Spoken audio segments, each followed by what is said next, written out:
अस्सलाम वालेकुम रहमतुल्लाह। मेरा नाम है मोहम्मद सालेम सुल्तान।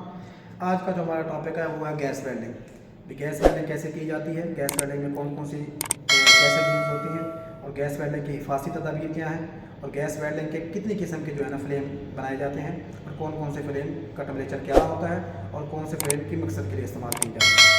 तो आज का हमारा टाइम गैस वेल्डिंग जैसे है, तो गैस वेल्डिंग के बारे में ये है कि गैस वेल्डिंग एक ऐसा तरीक़ाकार जिसमें एसिटिलीन गैस और ऑक्सीजन गैस को एक ख़ास निस्बत से मिलाकर वेल्डिंग टॉर्च, ये वाली वेल्डिंग टॉर्च होती है, वेल्डिंग टॉर्च की मदद से एक शोला बनाया जाए और शोले की मदद से धाती प्लेटों को पिघला कर फिलर रॉड की मदद से एक जॉइंट लगाया जाता है जिसको हम गैस वेल्डिंग कहते हैं।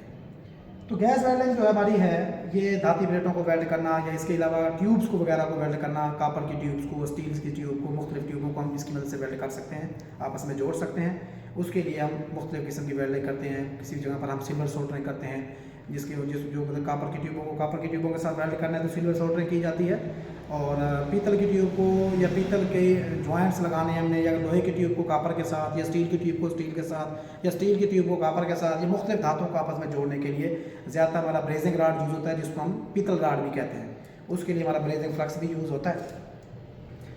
तो गैस वेल्डिंग के लिए जो हमारी गैसेज यूज़ होती हैं उनमें पहली गैस है वो हमारी ऑक्सीजन गैस है। ऑक्सीजन गैस जो हमारी होती है ये जो सिर्फ जलने में मदद देती है, ठीक है। और जो हमारी दूसरी गैस है वो एसिटिलीन गैस होती है। एसिटिलीन गैस जो है ये बजाते खुद जलती है, ये जलने में मदद देती है और फिर इनको ख़ास नज़र से मिलाकर, मतलब इनको मिलाने का मकसद ये है कि जैसे ही हम सिलेंडर हमारे इस टाइम ऑफ है, जैसे ही हम सिलेंडर ऑन करेंगे, ये हमारा सिलेंडर ऑन हो गया। ऑन होने के बाद अब जब सिलेंडर हमारा ऑन होगा, वॉल हम खोलेंगे तो सिलेंडर का प्रेशर जो है वो वॉल में से गुजर कर इस रेगुलेटर में आ जाएगा। अब ये दो गेजेस हैं जो रेगुलेटर के, एक गेज हमारी इनपुट पे लगी हुई है, ये जो गेज है जिसका प्रेशर 0 से स्टार्ट होता है और तकरीबन 3000 बार तक जाता है, ठीक है ना। और ये वाली जो हमारी गेज है ऊपर वाली, इसका 0 बार से स्टार्ट होता है और तकरीबन कोई 150 से 200 250 बार तक जाता है। अब जो हमारी सिलेंडर का इंटरनल प्रेशर है, जैसे ही वॉल हमने खोला है तो ये वाली गेज हमारा सिलेंडर का इंटरनल प्रेशर शो कर रही है जो कि तकरीबन बहुत लो हो चुका है, ठीक है ना। लेकिन जब रेगुलेटर हम टाइट करेंगे, ये वाली गेज का ताल्लुक सिलेंडर के साथ है और ये वाली गेज का ताल्लुक इस पाइप के साथ, हाउस के साथ है। जैसे ही हम रेगुलेटर टाइट करेंगे तो ऑक्सीजन का प्रेशर जो गेज जैसे ही आउट होगी रेगुलेटर में से, ऐसे ऐसे हमारी जो गेज है वो अप होना शुरू हो जाएगी। लेकिन ऑक्सीजन गेज का जो प्रेशर होता है वो हम 50 एडजस्ट करते हैं, ठीक है ना। इसका प्रेशर अपने 50 एडजस्ट करना होता है। और जो हमारी एसिटिलीन गैस है इसका जो प्रेशर जो है वो हमने 5 PSI एडजस्ट करना होता है। जैसे ही हम इसको खोलेंगे, खोला है तो इसकी सुई देखें आप कि तकरीबन 100 से कम और तकरीबन 80 के करीब आ गई है, 80 75 कह लें, ठीक है ना। तो अब जैसे ही हम इसका रेगुलेटर टाइट करेंगे तो जैसे ही अब ये जो गेज है इसका रेगुलेट सिलेंडर के साथ अलग है और ये वाली जो गेज हमारा इसके हाउस और पाइप के साथ अलग है। जैसे ही हम इसको टाइट करेंगे इसका प्रेशर हमने 5 PSI एडजस्ट करना होता है, ठीक है ना। 5 से थोड़ा सा अप हो गया, 5 एडजस्ट करना होता है। एडजस्ट करने के बाद फिर वेल्डिंग टॉर्च की मदद से अब दोनों गैसें जो हमारी हैं वेल्डिंग टॉर्च तक पहुंच चुकी हैं। वेल्डिंग टॉर्च में जब गैस आती है, आगे इसके 2 रेगुलेटर लगे हुए हैं। इसके अब वेल्डिंग टॉर्च में जैसे ही हमारी इन दोनों पाइप्स के थ्रू गैस पहुंचती है तो इसमें हमारे ये रेगुलेटर लगे हुए हैं। तो इन रेगुलेटर की मदद से जो है ना हम फिर जो है ज़रूरत के मुताबिक गैस को कंट्रोल करके और इससे हम शोला तैयार करते हैं, ठीक है ना। तो अब जो हमारी दोनों गैसें इस वेल्डिंग टॉर्च में पहुँचती हैं तो इसके अंदर एक चैम्बर होता है, इस चैम्बर में आकर दोनों गैसें मिक्स होती हैं। मिक्सचर बनने के बाद फिर यहाँ से तो जैसे ही हम गैस हमारी पहुंचती है तो रेगुलेटर्स का यूज़ करके हम, जैसे हमारे रेगुलेटर हैं इसको हम रेगुलेट करेंगे। रेगुलेट करने के बाद इधर से हम इसका शोला जलाते हैं, ठीक है ना।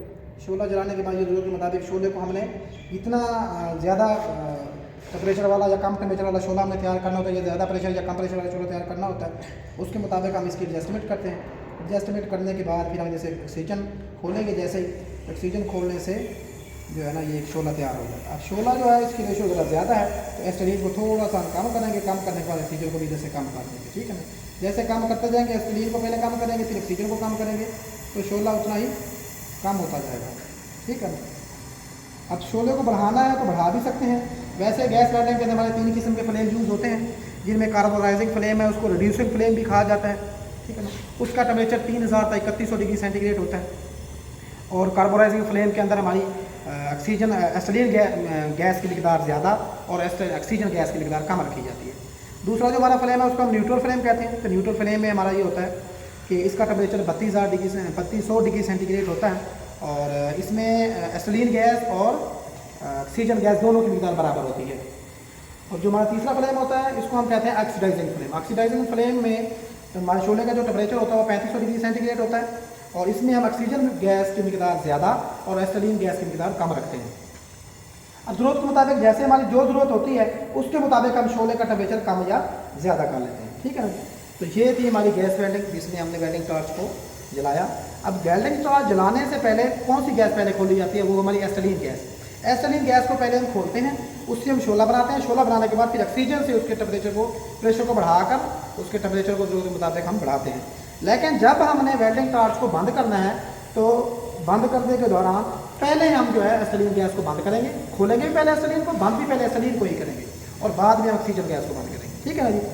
और बाकी ये होता है कि इसके इस्तेमाल में ये होता है कि ये शोला जो हमारा होता है, जैसे वेल्डिंग कोई भी हमारा वेल्डिंग जॉब है उसके जब इसको नज़दीक हमें लेके जाना है, इतना नज़दीक नहीं लेके जाना कि हमारा नीला शोला उसके साथ टच हो, ठीक है ना। तो नीला शोला जब हमारा ज़्यादा उसके साथ टच होता है उससे हमारा बैक फायर होने का खतरा होता है। बैक फायर ये होता है कि हमारी आग जो है वो वेल्डिंग टॉर्च से होती हुई हमारे पाइप होज के थ्रू सिलेंडर में चली जाती है, जिससे सिलेंडर के फटने का खतरा होता है, ठीक है ना। उसकी हिफाजत के लिए हम जो है जहाँ से हमारे रेगुलेटर की गैस हमारी निकल कर आती है, रेगुलेटर में से आउट होकर गैस हमारी पाइप हाउस में आती है, तो पाइप हाउस के स्टार्टिंग में ही हम यहाँ पर रेगुलेटर के आउटलेट पर यहाँ पर एक लगाते हैं, इसको हम कहते हैं बैक फायर अरेस्टर, ठीक है ना। बैक फायर अरेस्टर जो हमारा है इसको हम नॉन रिटर्न वाल्व भी कह सकते हैं, इसको हम चेक वाल्व भी कह सकते हैं, इसको हम वन वे वाल्व भी कह सकते हैं, ठीक है ना। इसका मकसद ये होता है कि इसमें से गैस निकलकर पाइप में तो आ सकती है, लेकिन पाइप वाली गैस वापस सिलेंडर के अंदर नहीं जा सकती, और अगर पाइप बैक फायर हो भी जाता है कभी तो बैक फायर की वजह से गैस हमारी आग हमारी सिलेंडर में नहीं जा सकती, ठीक है। तो ये हमारा बैक फायर अरेस्टर जो है ये एक हमारा हिफाजती आला है, ठीक है ना। तो ये दोनों किस्म के होते हैं, एसिटिलीन गैस का भी होता है और ऑक्सीजन गैस का भी होता है। एसिटिलीन गैस का रेड कलर का और ऑक्सीजन गैस का जो होता है वो ब्लू कलर का होता है, ठीक है ना। ये था हमारा गैस वेल्डिंग के रिलेटेड जो आज का टॉपिक था हमारा, तो ठीक है ना जी।